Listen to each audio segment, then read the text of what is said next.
Hello everyone, welcome back to my channel BioPool. If you like the videos present on my channel, please like, comment, share and subscribe. आज का हमारा topic है Mendelian disorder. ये हमारी part 11th video है और अगर आपने पहले की 10 वीडियोस नहीं देखी हैं तो वो आप प्लेलिस्ट में से जाकर देख सकते हैं। तो जैसे कि हमने प्रीवियस वीडियोस में डिस्कस किया था म्यूटेशन क्या होता है, कितने टाइप्स ऑफ म्यूटेशन होते हैं और हमने पेडिग्री एनालिसिस डिस्कस किए थे। तो वैसे ही हमारे जेनेटिक डिसऑर्डर दो टाइप्स में ग्रुप हैं, दो कैटेगरीज हैं, मेंडेलियन डिसऑर्डर और क्रोमोसोमल डिसऑर्डर। तो हमारे मेंडेलियन डिसऑर्डर्स में क्या होता है, ऑल्टरेशन होता है, म्यूटेशन होता है सिंगल जीन में। ठीक है, तो सिंगल जीन मतलब न्यूक्लियोटाइड सीक्वेंस में चेंज हुआ, तो जो म्यूटेशन होगा वो न्यूक्लियोटाइड जो आपके बेस पेयर सीक्वेंस है उसमें चेंज होगा। और ये डिसऑर्डर ट्रांसमिट होते हैं from one generation to another generation. तो ये हम इन सभी जो मेंडेलियन डिसऑर्डर हैं इनको हम डिटेक्ट कर सकते हैं पेडिग्री एनालिसिस से, फैमिली ट्री में ये ट्रेस करके ये कौन सा जीन कैसे ट्रांसफ़र हो रहा है, ये ऑटोसोमल है या रेसेसिव डिसऑर्डर है। अब ये बहुत ही इम्पॉर्टेंट बात है जानना कि मेंडेलियन डिसऑर्डर जो हम ट्रेस कर रहे हैं फैमिली ट्री में वो डोमिनेंट है या रेसेसिव है, क्योंकि डोमिनेंट डिसऑर्डर और रेसेसिव डिसऑर्डर दोनों के कैरेक्टरिस्टिक्स काफ़ी अलग हैं जो हमने लास्ट वीडियो में डिस्कस किए थे। तो सबसे पहले हम पढ़ेंगे हीमोफीलिया। ये सभी हम मेंडेलियन डिसऑर्डर्स आज पढ़ेंगे और हीमोफीलिया जो है वो है सेक्स लिंक्ड रेसेसिव डिसीज। ठीक है, तो अब अगर मैं कह रही हूँ सेक्स लिंक्ड रेसेसिव है तो ऑब्वियसली यहाँ पे जो फीमेल होंगी वो कैरियर होंगी और जो मेल हैं वो यहाँ पे अफेक्टेड होंगे, क्योंकि इसका रीज़न भी मैंने आपको पहले बताया था कि मेल के पास सिर्फ एक ही एक्स क्रोमोसोम है और वो एक्स क्रोमोसोम मेल्स को अपनी मदर से मिलता है, तो वो उसमें ज़्यादा चांसेस इंक्रीज हो जाते हैं कि मेल को वो एक्स उनको मिल सकता है, उसकी प्रोबेबिलिटी ज़्यादा है जिस जो कि डिसीज्ड है या फिर जो कैरियर है, कैरियर एक्स क्रोमोसोम है। तो ये जो हीमोफीलिया डिसीज़ है इसमें होता क्या है, ये डिसीज़ एक सिंगल प्रोटीन की है जो कि एक कैस्केड प्रोटीन है जो क्लॉटिंग में इन्वॉल्व है। आपने 11th में भी पढ़ा होगा, काफ़ी सारे क्लॉटिंग फैक्टर्स होते हैं आपके, ये सभी फैक्टर क्लॉटिंग के लिए इम्पॉर्टेंट हैं। तो उसमें से किसी एक प्रोटीन में ये जो चेंजेस आ गए, ये जो म्यूटेशन हो गया जिसकी वजह से, और ये जो प्रोटीन है ये ऑब्वियसली प्रेजेंट है एक्स क्रोमोसोम पे इसका जीन, तो इसीलिए हम इसे सेक्स लिंक्ड कह रहे हैं। और ये रेसेसिव है तो मेल इंडिविजुअल में एक्सप्रेस होगा। तो अब इसमें सिम्टम होते क्या हैं, अगर वो इंडिविजुअल में कोई सिंपल कट भी लग जाता है बॉडी में तो नॉन स्टॉप ब्लीडिंग होती है, और अगर इसे कंट्रोल नहीं किया तो इट विल इंडिविजुअली, तो अब इस डिसीज़ में होता क्या है, यहाँ पे अगर किसी इंडिविजुअल को बॉडी में सिंपल कट भी लग गया तो नॉन स्टॉप ब्लीडिंग होगी and it will eventually lead to death. अब यहाँ पे जो कैरियर फीमेल है मतलब अनअफेक्टेड फीमेल, हम कैरियर इंडिविजुअल को अनअफेक्टेड भी कहते हैं क्योंकि वो जो इंडिविजुअल है उसे डिसीज़ तो है नहीं, बस वो उस डिसीज़ का जीन कैरी कर रहा है। तो यहाँ पे फीमेल्स भी इसी तरह एक्ट करती हैं, फीमेल्स अनअफेक्टेड हैं, कैरियर हैं, उन्हें ये डिसीज़ नहीं है, बट वो अपने सन को पास ऑन कर सकती हैं, अपने डॉटर्स को पास ऑन नहीं कर सकती। सिर्फ उनकी डॉटर अफेक्टेड होंगी, अनअफेक्टेड होंगी या कैरियर बनेंगी, बट वो हीमोफिलिक नहीं हो सकती। हीमोफिलिक होने के लिए मदर को कैरियर होना पड़ेगा और फादर को अफेक्टेड, तभी जो फीमेल है या जो डॉटर है वो हीमोफिलिक होगी। तो इसीलिए फीमेल का हीमोफिलिक होना एक्सट्रीमली रेयर कंडीशन है। ठीक है, तो क्योंकि मदर को भी कैरियर होना पड़ेगा और फादर को हीमोफिलिक। तो इसका जो बहुत फेमस एग्जांपल है वो आपका फैमिली जो फैमिली में ये रन कर रही थी डिसीज़ क्वीन विक्टोरिया में, जो कि कैरियर थी इस डिसीज़ की और इन्होंने ये डिसीज़ पास ऑन की अपने सन को। ठीक है, तो और बता भी दिया मैंने आपको पहले सेक्स लिंक्ड रिसेसिव डिसऑर्डर क्यों मेल्स को ज़्यादा अफेक्ट करते हैं और फीमेल को कम क्यों अफेक्ट करते हैं। अब नेक्स्ट, जैसे हीमोफीलिया है वैसे ही सिमिलर है आपका कलर ब्लाइंडनेस। ये भी सेक्स लिंक्ड रिसेसिव डिसीज़ है। तो वही सेम रीज़न है क्यों ये मेल्स को ज़्यादा होगी फीमेल्स को कम होगी। यहाँ परसेंटेज भी लिखी है कि 8% मेल और सिर्फ 0.4% फीमेल ही इसमें अफेक्ट होती हैं। तो ये जो कलर ब्लाइंडनेस है इसमें होता क्या है, जैसे कि हमें पता है कि हमारे आईज में लाइट सेंसिटिव सेल्स होते हैं, ठीक है। तो रेटिना में ये जो सेल्स हैं, जैसे रॉड्स और कॉन्स हैं, तो कॉन्स कलर सेंसिटिव होते हैं, they sense the wavelength of light और हमें हेल्प करते हैं टू डिस्टिंग्विश बिटवीन कलर्स। तो यहाँ पे जो इंडिविजुअल है ही और she is unable to see the shades और टोन्स ऑफ सेम कलर। तो अगर रेड है या ग्रीन है उनके डिफरेंस पहचानना मुश्किल हो जाएगा, रेड और ग्रीन कलर में डिफरेंस नहीं कर पाएगा ये इंडिविजुअल। तो यहाँ पे डॉटर्स जो हैं वो कम अफेक्टेड हैं क्योंकि सेक्स लिंक्ड रिसेसिव हैं, जो मेल्स हैं वो ज़्यादा अफेक्टेड है। Obviously recessive disease single x वो ट्रांसफ़र होगा मेल्स में फ्रॉम द फीमेल, मतलब फ्रॉम द मदर। अब एक क्रॉस देख लेते हैं, इस क्रॉस से आपको बिल्कुल क्लियर हो जाएगा कि हम कैसे परसेंटेज निकालते हैं, रेशियोज कैसे निकालते हैं, जो मैं पेडिग्री में भी आपको डिस्कस कर रही थी और आज भी हम ये जो मेंडेलियन डिस्कस कर रहे हैं इससे आपको पता चलेगा कि पेडिग्री से हमें कैसे पता चलता है कि हीमोफीलिया कलर ब्लाइंडनेस कितने परसेंट से कैसे ट्रांसफ़र हो रही है, कौन नॉर्मल है और कौन अफेक्टेड है। तो ये आपका हीमोफीलिया का क्रॉस ये मैंने ड्रॉ किया है आपके लिए। ऐसा ही same to same colour blindness के लिए भी ड्रॉ होगा, बस यहाँ पे जो जहाँ पे भी एक्स क्रोमोसोम के ऊपर एच लिखा है वहाँ पे आप सी लिख देंगे फॉर कलर ब्लाइंडनेस। अब देखेंगे केस, अब ये जो डायग्रामेटिक रिप्रेजेंटेशन है इससे आपको और समझ आएगा कि हमने अभी थियोरटिकल कॉन्सेप्ट क्या समझा इन दोनों डिसीज़ का। तो देखो फर्स्ट केस में हमने बोला है कि जो मेल है वो नॉर्मल है और मदर जो है वो अनअफेक्टेड है या कैरियर फीमेल है, तो इसीलिए एक्स एच और एक्स। तो एक्स एच क्या है, हीमोफिलिक जीन है, तो यहाँ पे दोनों में अगर प्रेजेंट होता तो फीमेल भी अफेक्टेड होती। अब एक ही में प्रेजेंट है तो यहाँ फीमेल कैरियर है या फिर अनअफेक्टेड है। तो आप देखो जब हमने क्रॉस किया तो इस क्रॉस में हमारे पास क्या रिजल्ट है। अगर मैं देखूँ फिनोटिपिक रेशियो, ठीक है, फिनोटिपिकली तो हमारे पास 3 इंडिविजुअल नॉर्मल है और एक अफेक्टेड है, और वो जो अफेक्टेड है वो ऑब्वियसली मेल है क्योंकि सेक्स लिंक्ड रिसेसिव डिसीज है। बट अगर मैं जीनोटिपिकली देखूँ तो जीनोटिपिकली मेरे पास एक कैरियर है, 2 नॉर्मल हैं और एक अफेक्टेड है। तो अब आपको समझ आया कि हमने फिनोटिपिकली 3 नॉर्मल क्यों लिखे, क्योंकि फिनोटिपिकली तो वो इंडिविजुअल वो ट्रेट नहीं दिखा रहा है ना, वो जो फीमेल है वो ये उसमें जो ये डिसीज़ है वो प्रेजेंट तो नहीं है, हीमोफिलिक तो नहीं है वो इंडिविजुअल वो फीमेल, बस वो उस जीन को कैरी कर रही है। इसलिए हमने जीनोटिपिकली हमारा जो रेशियो आता है वो 1:2:1 आया, जिसमें 1 कैरियर है, 1 अफेक्टेड है और 2 एक मेल और फीमेल नॉर्मल है। अब देखो सेकेंड केस, अगर मेल अफेक्टेड है मतलब फादर अफेक्टेड है और फीमेल कैरियर है यहाँ पे, ठीक है, तो अब हमारे पास चांसेस इंक्रीज हो जाएंगे कि जो फीमेल है वो भी हीमोफिलिक होगी, है ना। पहले के केस में सिर्फ हमें मेल हीमोफिलिक मिले जो मेल चाइल्ड थे। अब देखो नेक्स्ट केस में father is haemophilic, mother is carrier. तो अब आप क्रॉस देखो, फिनोटिपिक रेशियो क्या आया हमारे पास, 1 अफेक्टेड 1 नॉर्मल, मतलब 2 थे हमारे पास, 2 अफेक्टेड थे, 2 हमारे पास नॉर्मल थे।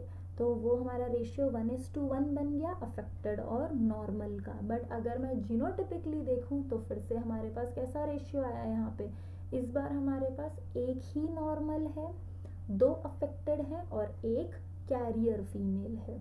तो अब इस क्रॉस से शायद आपको पूरा क्लियर हो गया होगा कि कैसे हीमोफीलिया और कलर ब्लाइंडनेस डिसेंड डाउन होते हैं जनरेशन में, कैसे वो मेल्स को ज़्यादा अफेक्ट कर रहा है फीमेल्स को कम, और कौन सी कंडीशन है, कौन सा केस है जब फीमेल भी हीमोफिलिक होगी। तो ये हमारा जो दोनों डिसीज़ थी ये थी सेक्स लिंक्ड रिसेसिव डिसीज़। तो नेक्स्ट है हमारे पास सिकल सेल एनीमिया। तो सिकल सेल एनीमिया कैसी डिसीज़ है, ऑटोसोमल लिंक्ड रिसेसिव ट्रेट। तो अब ये वर्ड सुनते ही समझ जाना है, बिल्कुल ऑटोसोमल है मींस मेल में भी इक्वल होगा फीमेल में भी इक्वल होगा क्योंकि ऑटोसोम्स दोनों में सेम होते हैं। आप बोल रहे हैं रेसेसिव डिसीज है, तो मैंने पेडिग्री वाले में आपको बताया ही था, अगर रेसेसिव है इसका मतलब ये जो जीन है ये सिर्फ डिसीज तभी कॉज करेगा जब इंडिविजुअल के पास इसका होमोजाइगस जीन प्रेजेंट होगा, जो मैंने सेकंड पॉइंट में भी लिखा है HbS HbS आपका हीमोग्लोबिन के लिए है, क्योंकि इसमें हीमोग्लोबिन का ही स्ट्रक्चर ऑल्टर हो जाता है, और S for sickle cell anaemia. तो अगर इंडिविजुअल HbS और HbS ये जीनोटाइप शो कर रहा है तभी वो इंडिविजुअल को सिकल सेल अनीमिया होगा, अदरवाइज या फिर वो नॉर्मल है या फिर हेट्रोजाइगस केस है। तो हेट्रोजाइगस में क्या होगा, HbA और HbS। तो ऐसा इंडिविजुअल अनअफेक्टेड है, बट वो क्या है, अनअफेक्टेड कैरियर। तो 50% पॉसिबिलिटी है कि वो डिसीज, वो म्यूटेंट जीन प्रोजनी में ट्रांसफर होगा और it might exhibit sickle cell trait, क्योंकि दूसरे पेरेंट को भी हेट्रोजाइगोट होना पड़ेगा तभी तो होमोजाइगस जो HbS ट्रेट आपको दिखेगा। अब असली में हो क्या रहा है सिकल सेल एनीमिया में, जब मैंने आपको म्यूटेशन बताया था, हमारी जो 8th वीडियो थी उसमें मैंने म्यूटेशन डिस्कस किया था, वहाँ पे भी मैंने आपको बताया था कि यहाँ पे क्या हो रहा है, पॉइंट म्यूटेशन, एक जो आपका सब्सटीट्यूशन है GAG से GUG हो गया, जिसकी वजह से ग्लूटामिक एसिड जो बनता था अब वो वेलिन बनने लग गया। अब ये हो कहाँ पे रहा है, जो 6th पोजीशन है बीटा ग्लोबिन चेन की हीमोग्लोबिन मॉलिक्यूल की, उसमें हुआ है, क्योंकि आपने 11th क्लास में बायोमोलिक्यूल में पढ़ा है हीमोग्लोबिन आपका कौन से चेन से बना है, अल्फा ग्लोबिन चेन और बीटा ग्लोबिन चेन। तो यहाँ जो पोजीशन जिसमें ऑल्टरेशन हुआ है वो कौन सी है, बीटा ग्लोबिन चेन। कौन सी पोजीशन है, 6th पोजीशन है। तो ये बिल्कुल याद रखेंगे, इस पे आपको नीट में भी क्वेश्चन पूछा गया है, आपको बोर्ड में भी पूछे जाते हैं कि कौन सा अमाइनो एसिड में चेंज हुआ, कौन सी हीमोग्लोबिन चेन चेंज हुई, बीटा ग्लोबिन, और पोजीशन इज 6th। और ये मैंने आपको पहले बताया GAG से आपका जो कोडॉन है वो GUG हो गया। अब ऐसा ये सब जो अल्ट्रेशन हुआ, म्यूटेशन हुआ, तो चेंजेस क्या हुए सिकल सेल एनीमिया में, ऑब्वियसली अगर हम HB की बात करें इसका मतलब हमारा हीमोग्लोबिन मॉलिक्यूल उसके स्ट्रक्चर में चेंजेस आए, तो इट अंडरगोज पॉलीमराइजेशन। तो ऐसा चेंजेस आए जिसकी वजह से अब वो उतना ऑक्सीजन नहीं कैरी कर पा रहा जितना वो नॉर्मली कर पा रहा था। तो बाइकनकेव शेप होता है, एक ऑक्सीजन जो हमारा मॉलिक्यूल जो हीमोग्लोबिन है RBC है वो 4 ऑक्सीजन कैरी कर रहा है। अब ये वाला जो हीमोग्लोबिन है जिसके स्ट्रक्चर में चेंज हो गया है, अब वो बाइकॉनकेव नहीं, अब वो कैसा हो गया है, सिकल सेल शेप हो गया, उसका इलोंगेटेड शेप हो गया है, मतलब स्पिंडल शेप, इस तरह से वो कन्वर्ट हो गया है। तो अब उसकी जो ऑक्सीजन कैरिंग कैपेसिटी थी वो कम हो गई है। तो यहाँ आप इसका जो जेनेटिक क्रॉस है आप इसमें भी देख सकते हो, सिकल सेल कैरियर और कैरियर दोनों पेरेंट कैरियर हैं, तभी आपके पास कैसे इंडिविजुअल आएंगे, आपके पास अफेक्टेड इंडिविजुअल भी आएगा और आपके पास एक हेट्रोजाइगोट आएगा और सिर्फ एक ही नॉर्मल आएगा। तो आपके पास जो अफेक्टेड था, affected individual obviously it will lead to death, क्योंकि ऐसा इंडिविजुअल हाइपोक्सिक कंडीशन रहेगी, लो ऑक्सीजन रहेगा बॉडी में, एनेमिक हो जाएगा। ये सब रीजन सिकल सेल कैरियर भी बनेंगे, हेट्रोजाइगोट होंगे उस जीन के लिए, और नॉर्मल होने के चांसेस एक ही हैं। तो जैसे मैंने पीछे हीमोफीलिया और कलर ब्लाइंडनेस का क्रॉस बनाया था, वैसे भी सिंपल क्रॉस बना के जीनोटाइप फिनोटाइप रेशियो लिखेंगे तो ये आपको फुल स्कोर करेगा। तो ये डायग्राम मैंने पहले भी शो किया था, किस तरह से चेंजेस हुए DNA में, RNA में, फिर प्रोटीन में। तो आपका देखो हीमोग्लोबिन का स्ट्रक्चर कैसे हो गया, सर्कल बाइकॉनकेव से ऐसे C शेप्ड हो गया। तो ये आपकी कैसी डिसीज है, ऑटोसोमल रिसेसिव डिसीज। नेक्स्ट आपका आता है फिनाइल कीटोनूरिया। तो अब ये एक तरह का मेटाबॉलिक डिसऑर्डर है, मेटाबॉलिक एरर हो गया। अब मैं मेटाबॉलिज्म की अगर बात कर रही हूँ तो मतलब कैटाबॉलिज्म, एनाबॉलिज्म, किसी चीज़ का सिंथेसिस होता है, किसी चीज़ का ब्रेकडाउन होता है। अब ये सब होने के लिए आपको एंजाइम्स की ज़रूरत है। तो अब यहाँ पे क्या हो रहा है, फिनाइल कीटोनूरिया कैसी डिसीज है, ये भी एक ऑटोसोमल रेसेसिव ट्रेट है। तो ऑटोसोमल है मीन्स दोनों इंडिविजुअल्स को हो सकती है, मेल भी फीमेल भी। रेसेसिव है इसका मतलब होमोजाइगस कंडीशन में होना पड़ेगा, क्या होने के लिए, अफेक्टेड होने के लिए। अब देखो फिनाइल कीटोनूरिया, इसमें होता क्या है, बॉडी में हमारे पास जो फिनाइल एलेनिन है वो कन्वर्ट होता है नॉर्मली टायरोसिन में। अब क्या हुआ इस डिसीज़ में, आपका जो एंजाइम था फिनाइल एलेनिन हाइड्रोक्सिलेज, जो इसे कन्वर्ट कर रहा था टायरोसिन में, अब वो यहाँ एब्सेंट है, उसका जीन में हो गया म्यूटेशन। अब वो यहाँ एब्सेंट है तो आपका फिनाइल एलेनिन टायरोसिन में कन्वर्ट होने के बजाय अब कन्वर्ट हो रहा है फिनाइल पायरुविक एसिड या फिनाइल पायरुवेट में, और उसके दूसरे डेरिवेटिव्स बन रहे हैं जो कि हमारे लिए हार्मफुल है, टॉक्सिक है। तो वो ब्रेन में उनका एक्यूमुलेशन हो रहा है, जिससे इंडिविजुअल की मेंटल रिटार्डेशन हो रही है, मेंटल डेवलपमेंट भी नहीं हो रही, सेल भी डिट्रियोरेट हो रहे हैं। इसके अलावा ये टॉक्सिक है तो ऑब्वियसली किडनी को अफेक्ट करेगा, यूरिन में भी इसका जो क्या बोलते हैं प्रोडक्ट्स हैं, सब प्रोडक्ट्स हैं वो आएंगे, तो पुअर एब्जॉर्प्शन होगा बाय किडनी। तो इस तरह से ये इंडिविजुअल के मेटाबॉलिज्म को अफेक्ट कर रहा है। और मतलब ब्लैक यूरिन भी देखा गया है इस कंडीशंस में, क्योंकि ये प्रॉपरली डाइजेस्ट हो ही नहीं रहा, किडनी भी इसे एब्जॉर्ब नहीं कर पा रही है, और ऑब्वियसली ये टॉक्सिक है। ठीक है, नेक्स्ट हमारे पास है थैलेसीमिया। तो थैलेसीमिया के बारे में मे बी आपने एक ऐड भी देखी होगी टीवी में, इसमें एक छोटी सी बच्ची आती है, वो बोलती है अंकल मेरे को थैलेसीमिया है, ऐसे बोल के कि मुझे ब्लड चाहिए। तो वो थैलेसीमिया में होता क्या, देखो थैलेसीमिया भी ऑटोसोमल लिंक्ड रेसेसिव डिसीज है। अब ये ब्लड रिलेटेड है। अब ऑटोसोमल लिंक तो मैं आपको कई बार बता चुकी हूँ। अब ब्लड रिलेटेड क्या है, ब्लड रिलेटेड डिसीज मतलब यहाँ पे आपका जो अल्फा और बीटा ग्लोबिन चेन है जो कि हीमोग्लोबिन बनाते हैं। तो एक बार स्ट्रक्चर देख लेते हैं। तो आपका ये अल्फा चेन है, बीटा चेन है, आपके आयरन हीम ग्रुप, ये सब आपने पहले 11th में भी देखा होगा, है ना, ये स्ट्रक्चर। तो अब क्या होता है यहाँ पे, ऑब्वियसली पेरेंट को अनअफेक्टेड कैरियर होना पड़ेगा, तभी वो इंडिविजुअल अफेक्ट होगा थैलेसीमिया से। अब इस डिसीज में जो आपका हीमोग्लोबिन है वही नहीं बन रहा प्रॉपरली, या फिर अल्फा चेन अफेक्ट हो गई या फिर बीटा चेन अफेक्टेड हो गई। तो अब अल्फा और बीटा चेन अफेक्टेड होने की वजह से प्रॉपर हीमोग्लोबिन नहीं बन रहा, तो इंडिविजुअल कैसा हो जाएगा, एनेमिक हो जाएगा, है ना।